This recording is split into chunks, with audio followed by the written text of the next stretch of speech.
আসসালামু আলাইকুম। আমি ডক্টর নাজমুন নাহার। আজকে কথা বলবো হাইপারটেনশন বা উচ্চ রক্তচাপ নিয়ে। হাইপারটেনশন বা উচ্চ রক্তচাপ কি?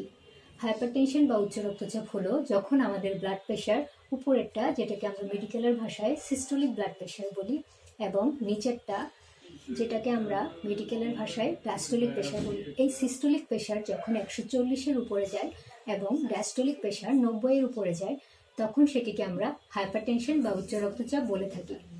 হাইপারটেনশন বা উচ্চ রক্তচাপের অনেকগুলো রিস্ক ফ্যাক্টর রয়েছে, সেগুলোকে আমরা দুই ভাগে ভাগ করতে পারি। একটা হচ্ছে মডিফায়েবল, যা পরিবর্তনশীল, আরেকটা হচ্ছে নন মডিফায়েবল, যা আমরা চাইলেও পরিবর্তন করতে পারবো না। এই মডিফায়েবল রিস্ক ফ্যাক্টরগুলো হলো অতিরিক্ত ওজন বা স্থূলতা, অতিরিক্ত দুশ্চিন্তা, ধূমপান ও মদ্যপান করা, খাবার লবণ খাওয়া, উচ্চ মাত্রার কোলেস্টেরল, ডায়াবেটিস।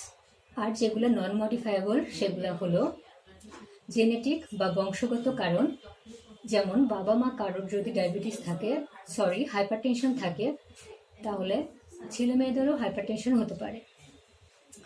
দেন বয়স যদি কারোর 40-এর উপরে যায়, সে হাইপারটেনশনের জন্য ততটাই ঝুঁকিপূর্ণ। এবং আরেকটি হচ্ছে সেক্স, যেটা হচ্ছে মহিলাদের তুলনায় পুরুষরা হাইপারটেনশনে বেশি ভুগে থাকে। ধন্যবাদ সবাইকে।